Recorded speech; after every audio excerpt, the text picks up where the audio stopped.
यह कहानी है खूबसूरत वादियों और हरियाली के बीच बसे शांत गांव सोहनापुर की। यहाँ की सुबह ताज़ी हवा, पेड़ों पर चहचहाते परिंदों और सूरज की सुनहरी धूप के साथ खिलती थी। इसी गांव में दो सगे भाई रोशन और सोनू रहा करते थे। पैसे भले ही दोनों के पास ज्यादा नहीं थे, लेकिन रोशन के ठेले पर सुबह से ही ग्राहकों का तांता लगा रहता था। उस दिन भी रोशन के ठेले पर भयंकर भीड़ थी। लोग धक्का मुक्की करके उसका ढोकला मांग रहे थे। अरे रोशन भाई, जरा जल्दी से 2 प्लेट ढोकला लगाना। तुम्हारे हाथ के स्पॉन्जी और खट्टे मीठे ढोकले का कोई मुकाबला नहीं है भाई। ऐसा स्वाद मैंने आज तक पूरे जिले में कहीं नहीं खाया। अरे बाबूजी, ये तो आप सबका बड़प्पन है। मैं तो बस पूरी ईमानदारी से मेहनत करता हूँ। आप लोग यूं ही रोज आ जाया करिए, आपका स्वागत है। सच कह रहे हो भाई, रोशन के हाथ में कोई खास जादू है। इसके ढोकले मुंह में जाते ही घुल जाते हैं। आजकल के ठेले वाले तो बस पैसा कमाने के चक्कर में बेस्वाद चीजें बेचते हैं, लेकिन रोशन भाई की बात ही अलग है। अरे साहब, ये सब आप लोगों का प्यार और दुआएं हैं। बस ऐसे ही अपना आशीर्वाद बनाए रखिए, मुझे और क्या चाहिए। रोशन यूं ही हंसते खेलते और अपनी मेहनत के दम पर अपना ढोकले का ठेला चला रहा था। लेकिन इसके बिल्कुल विपरीत उसके छोटे भाई सोनू के दिल में अपने ही सगे भाई के लिए एक अजीब सी जलन सुलगती रहती थी। सोनू का खस्ता कचौरी का ठेला कुछ खास नहीं चल रहा था। सोनू अपने ठेले के पास अकेला खड़ा खड़ा बड़बड़ा रहा था। न जाने ये रोशन कौन सी जड़ी बूटी मिलाता अपने ढोकले में। ग्राहक इसके पीछे पागल हुए फिरते हैं। मेरी खस्ता कचौरी भी तो करारी और मसालेदार होती है, फिर मेरे ठेले पर तो कोई मक्खी तक झांकने नहीं आती। तभी सोनू के ठेले के पास एक राहगीर आया और उसने पूछा, भाई तुम्हारी खस्ता कचौरी एक प्लेट कितने की दी? सोनू ने थोड़े कड़े तेवर में कहा, 20 रुपए की एक प्लेट है, बोल कितनी लगाऊं? अरे भाई, 20 रुपए की कचौरी खाने से अच्छा है कि मैं जाकर रोशन भाई के ठेले से 30 रुपए का बढ़िया स्पॉन्जी ढोकला ना खा लूं। ढोकला खाकर पेट भी भर जाएगा और मन को भी तृप्ति हो जाएगी। यह बात सुनते ही सोनू का खून खौल उठा। तो फिर यहाँ खड़े होकर मेरा समय क्यों बर्बाद कर रहे हो? जाओ उसी के ठेले पर जाकर अपना पेट भरो। यहाँ क्यों मुंह उठाकर चले आते हो? तुम्हें तो बात करने की तमीज ही नहीं है भाई। ग्राहक से कैसे बात की जाती है ये कोई रोशन भाई से सीखे। ऐसे अकड़ कर बोलोगे तो जिंदगी भर भूखे ही मरोगे। चल चल, ज्यादा ज्ञान मत बांट। मैं यहाँ किसी की आरती उतारने नहीं बैठा हूँ। खरीदना है तो खरीद, वरना अपना रास्ता नाप। मेरा समय बर्बाद मत कर, समझा?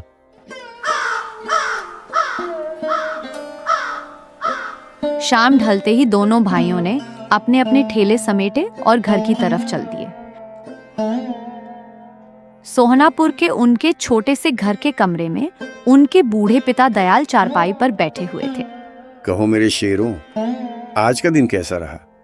तुम दोनों का काम ठीक ठाक चल रहा है ना? किसी तरह की कोई दिक्कत तो नहीं है? बाबा, सब कुछ बहुत बढ़िया चल रहा है। आज तो ग्राहक इतने आए कि ढोकला 2 घंटे पहले ही खत्म हो गया। आज की कमाई भी उम्मीद से ज्यादा हुई है। बढ़िया तो चलेगा ही बाबा। सारा लाड प्यार और आशीर्वाद तो आपने पहले ही रोशन पर लुटा दिया है। जब आपने अपना पुराना जमा जमाया और चलता चलती ढोकले का ठेला इसे दे दिया, तो इसकी कमाई अच्छी क्यों नहीं होगी? और मेरे हिस्से में क्या आया? सिर्फ ये खस्ता कचौरी का ठेला। भला सुबह सुबह नाश्ते में कौन कचौरी खाने आता है? सबको तो बस ढोकला या ऐसी ही हल्की फुल्की चीजें चाहिए होती हैं। देख बेटा सोनू, ये सब तुम्हारी अपनी अपनी मेहनत का फल है। जब मैं जवान था और ठेला चलाता था, तब मेरे दोनों ठेले चलते थे, चाहे वह ढोकला हो या कचौरी। अब बुढ़ापा आ गया है तो मैंने अपने दोनों बच्चों को एक एक ठेला सौंप दिया। इसमें पक्षपात की क्या बात है? तभी सोनू की पत्नी ने भी गुस्से में आग में घी डालते हुए कहा, बाबा, आप हमेशा इसी की साइड लेते हैं। अगर आप यही ढोकले वाला ठेला मेरे पति को देते तो आज हमारा ठेला कब का दुकान बन चुका होता। आप हमेशा छोटे बेटे के साथ नाइंसाफी करते हैं।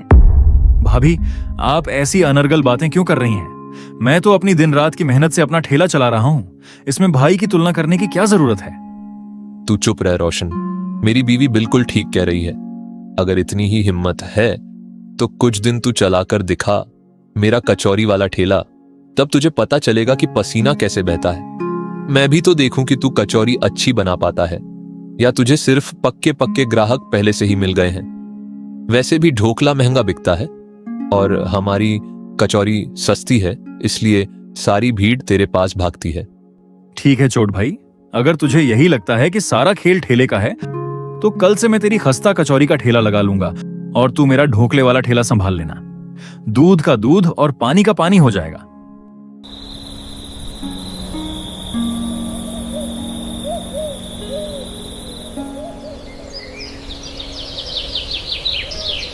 अगली सुबह से ही बड़ा बदलाव हो गया। सोनू ने रोशन का ढोकले वाला ठेला संभाल लिया और रोशन ने सोनू की खस्ता कचौरी का ठेला अपने हाथ में ले लिया। सोनू जब ढोकले का ठेला लेकर चौक पर पहुंचा तो उसका आधा सामान आधे दिन में ही बिक गया, क्योंकि रोशन के पुराने ग्राहक वहीं आ गए थे। लेकिन जल्द ही ढोकला कम पड़ने लगा। सोनू ने लालच में आकर सोचा, अरे, रोशन जब घर पर ढोकला बनाता था तो उसमें थोड़ा पानी और खट्टा पानी मिलाकर मात्रा बढ़ा देता होगा। आज मैं भी थोड़ा पानी और नींबू का सत ज्यादा मिला देता हूँ, किसे ही पता चलेगा। सोनू ने ढोकले के घोल में जमकर पानी मिला दिया और ढोकले का स्पंज भी खराब कर दी। थोड़ी देर बाद जब ग्राहक आए और उन्होंने वह ढोकला खाया तो उनके चेहरे के भाव बिगड़ गए। एक ग्राहक ने चिढ़कर कहा, अरे सोनू भाई, ये क्या बदतमीजी है? ये ढोकला है या स्पंज वाला पानी? रोशन भाई का ढोकला तो मुंह में रखते ही घुल जाता था और उसका खट्टा मीठा स्वाद लाजवाब होता था, और यह तो बिल्कुल रबर जैसा चबाने में आ रहा है। अरे ज्यादा नाटक मत करो भाई, ये वही ढोकला है जो मेरा भाई बेचता था। अब खाना है तो खाओ, वरना आगे बढ़ो, मेरे पास और भी बहुत काम है। वह ग्राहक सीधे रोशन के ठेले की तरफ चल पड़े और उसके पीछे पीछे बाकी सारे लोग भी सोनू का ठेला छोड़कर रोशन के पास पहुंच गए। रोशन उस समय खस्ता कचौरी बेच रहा था। ग्राहकों ने उससे कहा, रोशन भाई, हमें पता चल गया है कि तुम दोनों भाइयों ने ठेले अदला बदली कर लिए हैं। लाओ भाई, आज तुम्हारे हाथ की बनी खस्ता कचौरी भी चखा दो, देखें उसमें कितना दम है। अरे बिल्कुल भाइयों, 2 मिनट रुकिए, अभी गर्मा गर्म कचौरी लगाता हूँ। रोशन ने कचौरी के साथ एक नया प्रयोग किया। वह घर से ही स्पेशल मसालेदार आलू की सब्जी और पनीर के छोटे छोटे टुकड़े साथ लेकर आया था। उसने खस्ता कचौरी को बीच से फोड़कर उसमें वो खास मसालेदार सब्जी और ऊपर से पनीर के टुकड़े डालकर ग्राहकों को परोसा। जैसे ही ग्राहकों ने वह अनोखी कचौरी मुंह में डाली, उनके मुंह से चीख निकल गई। वाह भाई, मान गए तुम्हें। इतनी क्रिस्पी कचौरी और साथ में ये मसालेदार पनीर वाली सब्जी, अरे भाई मजा ही आ गया। सोनू तो सिर्फ बेस्वाद कचौरी बेचता था, तुमने तो इसमें अपनी मेहनत से जान डाल दी। देखते ही देखते रोशन के ठेले पर ग्राहकों का सैलाब उमड़ पड़ा।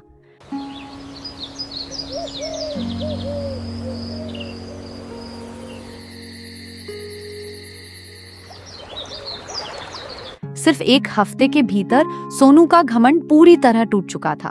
सोनू अपने ठेले पर अकेला उदास खड़ा मक्खियां उड़ा रहा था, जबकि रोशन की कचौरी का ठेला शहर भर में मशहूर होने लगा था।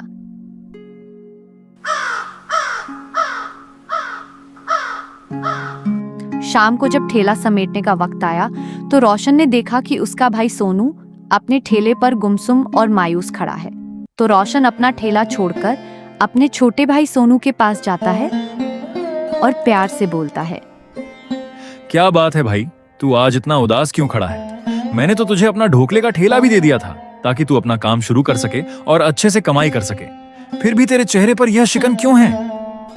सोनू की आंखें भर आईं।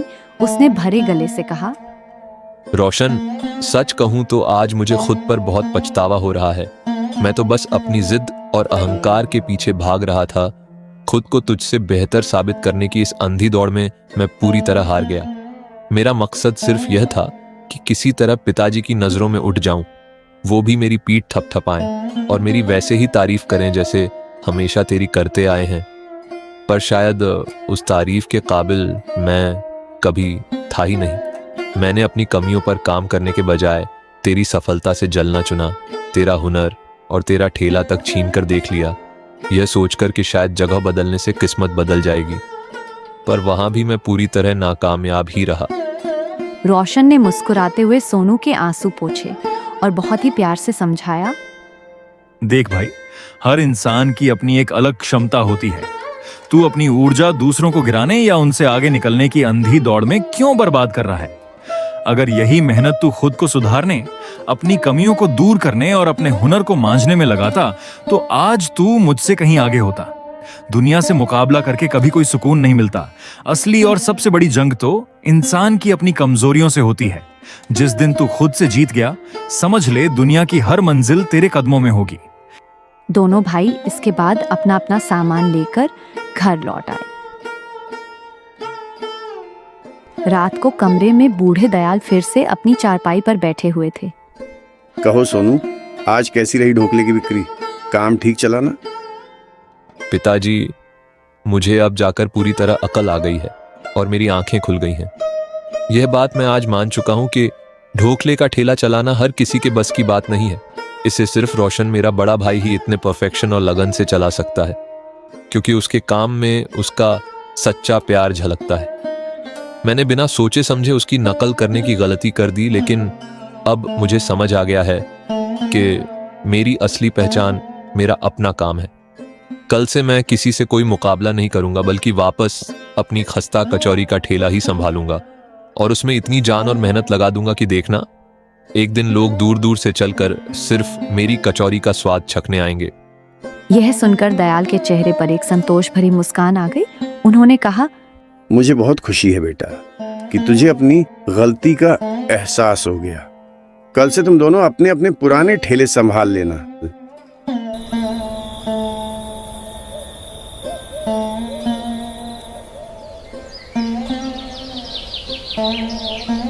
अगले दिन से सोहनापुर में फिर से वही पुराना नजारा था। रोशन ने अपना ढोकले का ठेला संभाल लिया और सोनू ने अपनी खस्ता कचौरी का ठेला शुरू कर दिया। लेकिन इस बार सोनू का रवैया बिल्कुल बदल चुका था। उसने रोशन की तरह घर पर ही मसालों और पनीर का नया इस्तेमाल करके अपनी कचौरी को एक बिल्कुल अनोखा और स्वादिष्ट रूप दे दिया। उसकी वे करारी और मसालेदार कचौड़ियाँ गांव भर में सबको इतनी पसंद आई कि लोग लंबी कतारों में खड़े होकर खाने लगे। इस तरह ढोकला बेचने वाले बड़े भाई रोशन ने अपने छोटे भाई सोनू की जिंदगी ही बदल दी और उसे ये सिखा दिया कि तरक्की का रास्ता दूसरों को नीचा दिखाने से नहीं, बल्कि अपनी कमियों को सुधार कर खुद से आगे बढ़ने से ही मिलता है।